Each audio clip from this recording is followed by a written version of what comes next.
Bonjour, alors avant de commencer la vidéo, j'ai 2-3 trucs à vous dire.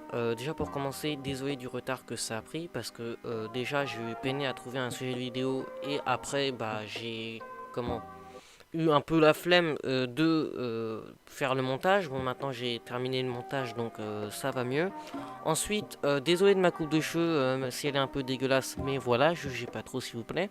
Aussi, peut-être que ça va se voir, mais je ne connaissais pas trop mon texte. Genre, j'avais écrit un texte comme toutes mes vidéos, j'ai écrit des textes, j'avais fait des recherches. D'ailleurs, toutes les sources de mes recherches sont dans la description. Mais genre, mon texte, je l'avais pas trop appris, donc je sais pas si ça va se voir, mais excusez-moi si ça se voit. Et aussi j'ai ouvert avec Anakin et Exeltal un serveur communautaire sur Discord où on réunit nos 3 communautés. Donc si ça vous intéresse, le lien est dans la description. Sur ce, moi je vous dis bonne vidéo.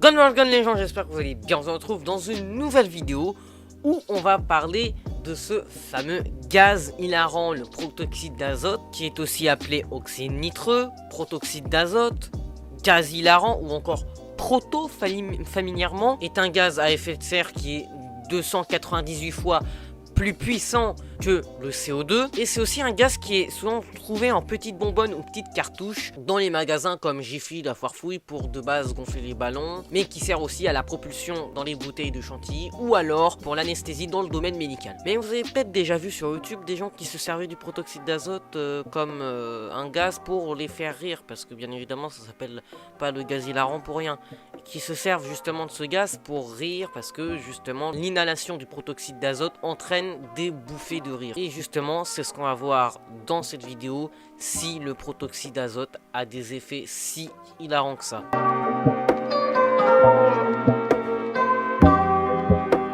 En effet, le protoxyde d'azote a comme pouvoir de faire rire les gens sans pouvoir s'arrêter, hein. Clairement ça fait vraiment rire les gens, mais d'une façon hystérique. Les gens ne peuvent plus s'arrêter de rire, et bien évidemment ça fait rire soi-même, mais ça fait rire aussi les gens autour. Mais quels sont les autres effets? Parce que bien évidemment il n'y a pas que le rire en inhalant du protoxyde d'azote. Déjà, le protoxyde d'azote fait dans un premier temps se taper des grosses barres, donc ça c'est comme j'ai dit avant. Mais le problème d'utiliser ce gaz, c'est qu'il entraîne des effets secondaires comme des nausées, des vomissements, des crampes abdominales, des maux de tête, des diarrhées, des vertiges, des acouphènes, enfin ça c'est qu'une toute petite partie, parce que si vous en consommez à faible dose, ça peut entraîner des confusions, des difficultés à parler, à coordonner les mouvements, des faiblesses musculaires, des ralentissements du rythme cardiaque, et juste à faible dose.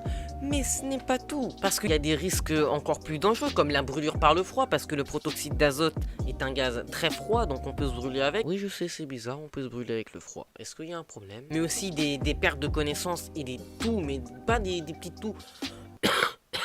J'aurais dit tout en mode... C'était peut-être un peu abusé, je pense. Mais peut aussi entraîner un manque d'oxygène, vraiment de l'asphyxie, qui peut entraîner la mort. Ah, c'est déjà moins joyeux. Mais là encore, ce que je viens de dire, ça peut être qu'en une seule prise.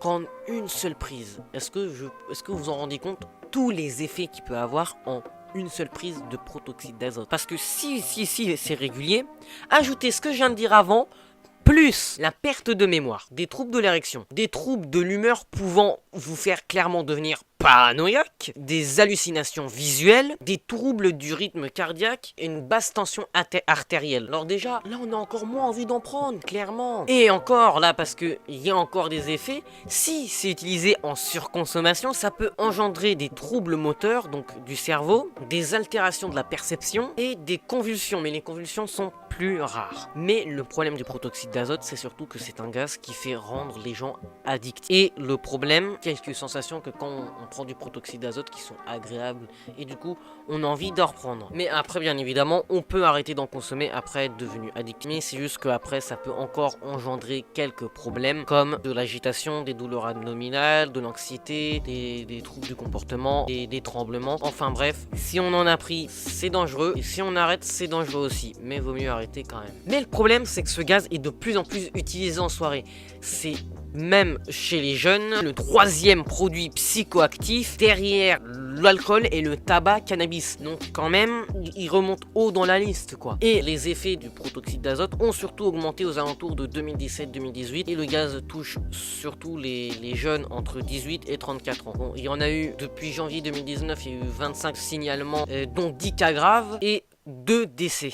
Là vous vous dites, ça en France, là vous vous dites, bon c'est pas beaucoup, voilà, mais quand même, ça peut arriver à tout le monde. C'est pas parce qu'il y a eu que 25 personnes qui ont été signalées, peut-être qu'il y en a eu beaucoup d'autres, mais qu'elles n'ont pas été signalées. Mais quand même, les autorités s'efforcent à, justement, essayer de prévenir les jeunes par rapport au danger du protoxyde d'azote. Le problème, c'est que le protoxyde d'azote n'est pas considéré comme une drogue, même si elle a les mêmes effets. Donc, un policier ne peut pas arrêter quelqu'un pour avoir consommé du protoxyde d'azote. Maintenant, même s'il y en a qui ne voudront pas trop fumer du shit ou quoi en soirée, et bah ils prendront du protoxyde d'azote parce qu'ils penseront que les effets sont moins graves ou quoi. Alors qu'en réalité, le protoxyde d'azote a à peu près les mêmes effets que la drogue. Mais maintenant, il y a certaines mairies qui interdisent, surtout dans le Nord Pas-de-Calais. Oh, le Nord Pas-de-Calais, je viens de prendre un coup de vieux, ça s'appelle même plus comme ça maintenant. Il y a des mairies qui ont interdit la vente au protoxyde d'azote aux mineurs et bien évidemment il y a le projet de loi numéro 1590 qui vise à vraiment mettre une restriction en place autour de la vente du protoxyde d'azote pour que les mineurs évitent d'en acheter et pour qu'il soit marqué sur les paquets la dangerosité d'inhaler ce produit. Mais en tout cas, la prévention sur ce produit est en ce moment très peu fréquente.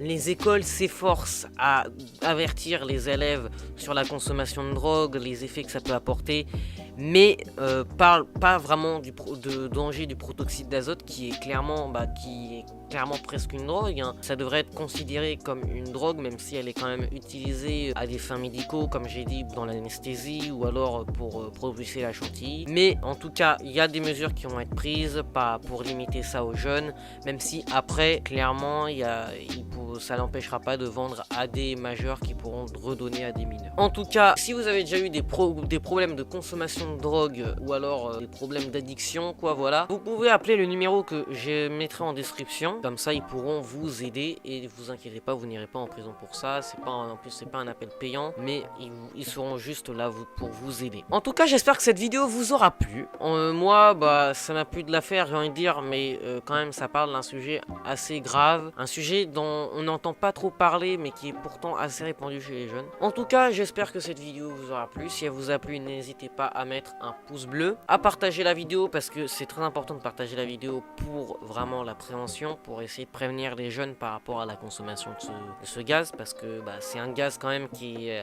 peut vraiment, comme j'ai dit plus haut, entraîner vraiment des effets pas si hilarants que ça quoi. Vous pouvez aussi vous abonner pour avoir d'autres vidéos de moi si vous aimez bien ce que je fais et puis je traite souvent des sujets comme ça. Moi sur ce, je vous dis hey do.